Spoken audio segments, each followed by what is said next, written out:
धावा 23 धावांवरती all out केलं. 24चं लक्ष्य असेल ते मात्र टीम गावदेवी उंबारली या टीम समोर. 24 बॉल 24 करायचे आहे. शेवटी क्रिकेट आहे, कधी काय होईल हे सांगणं फार कठीण जातोय आणि भल्या भल्यांचे पोल फेल ठरला त्या क्रिकेटच्या क्षेत्रामध्ये.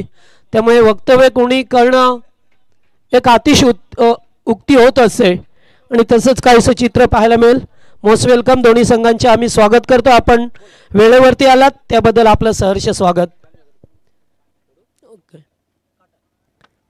Tail yes Kishore Munde toss जिंकला. या फिल्डिंग या बॅटिंग?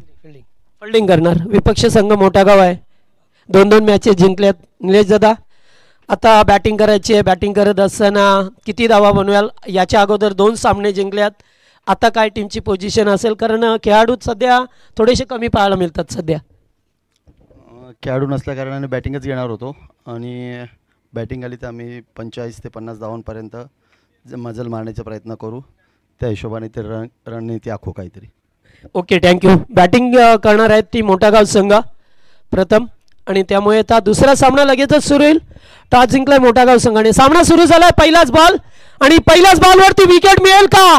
या ठिकाणी डीपेक्षा कव्हरला थोडेसे क्षेत्ररक्षक पाठीमागे राहिले आणि त्यामुळेच येथे 2 धावा मिळाल्यात. सोमनाथ दादा भोईर स्वागत आपलं आणि आमचे कालूराम मामा मुंडे यांचं सुद्धा स्वागत या आपण मंचावरती. आमचे कालूराम फुलोरे व्यस्त आहेत आणि काका दोघे पण व्यस्त असतात. आल्यास मात्र ते नेहमीच स्वयंपाकघराकडे प्रस्थान करतात कारण जेवणाची सोय त्यांच्याच वतीने गेले 5 दिवस आपल्याला पाहायला मिळते. अत्यंत चांगलं रुचकर जेवण देत असताना ती जबाबदारी त्यांच्या खांद्यावरती आहे.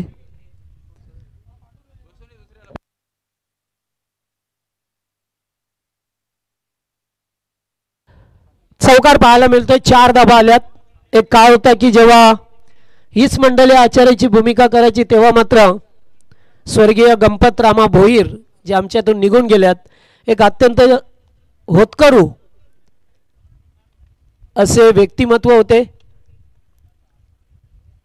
आज सुद्धा जेव्हा आचारी मंडळी जेवण बनवत असते तेव्हा सातत्याने त्यांची आठवण ही होतच असते कारण कोणत्याही कामामध्ये अग्रेसर असणारे व्यक्तिमत्व होतं.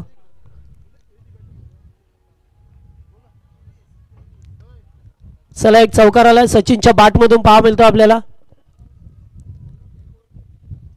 दिलीप पाटील पुन्हा एकदा फुलटॉस उडवला. कॅचचा कॉल साईनाथ. हो गुड कॅच. अत्यंत चांगला झेल टिपला. काय रनिंग केली आहे साई मात्रेने. सुपर झेल टिपला जातोय. पहिला गडी गारत पहिला धक्का साया धावसंख्येवरती.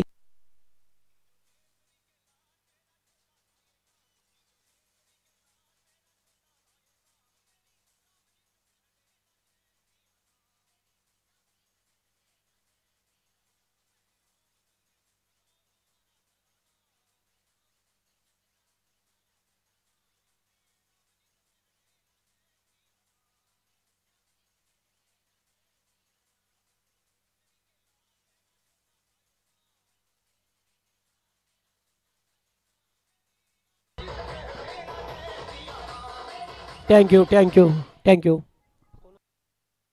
शनिदास भोईर आल्यात. दादा आवाज कमी झाला याचा. Check check. Hello check. Wireless cordless यावेळेस पुन्हा एकदा फटका चांगला आहे. चेंडू चाललाय डीप कव्हरला. फिल्डर धावतात मात्र अडवू शकणार नाहीये. आणखीन एक चौकार आला. आल्यास मात्र चौकाराने आगाज करतोय.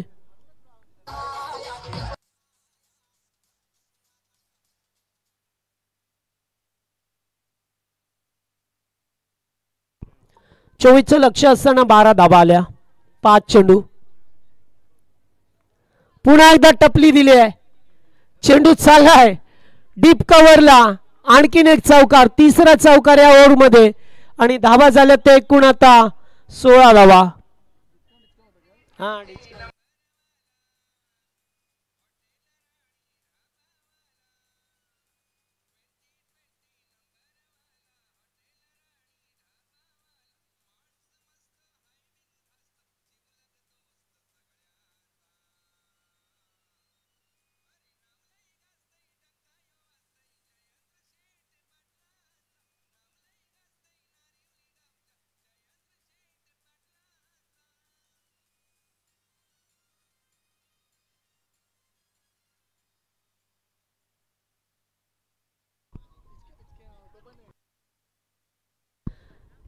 चला पहिल्या षटकाचा केस संपलाय. 16 धावा आल्यात. आता गरज आहे ती धावांची 8 धावा करायच्यात.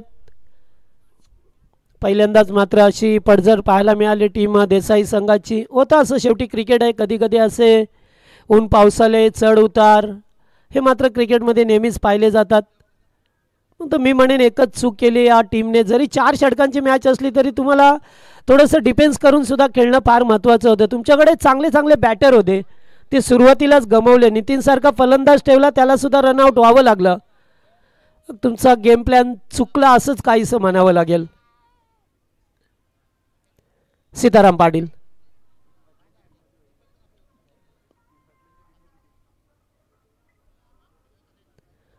ओ पडल्यानंतर लेग स्टंपला चेंडू जातोय. पंच वाईडचा इशारा करत असताना वाईड बॉल आलाय. नेक्स्ट मॅचचा टॉस सुद्धा झालेला आहे. टीम मोठागाव संघाने टॉस जिंकला आगासन टीमने. बिग शॉट खेळायचा प्रयत्न, एक धाव मिळेल.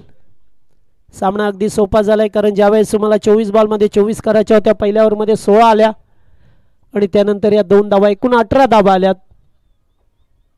आत्ता फक्त 6 धावसंख्येची गरज आहे या मॅचमध्ये.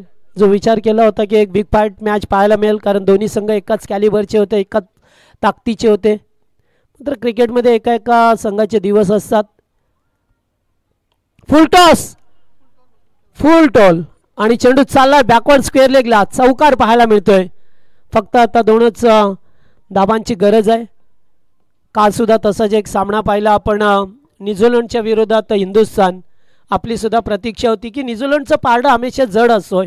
चॅम्पियन ट्रॉफी असू दे, T20 असू दे, या ICC वर्ल्ड कप असू दे. मात्र त्या ठिकाणी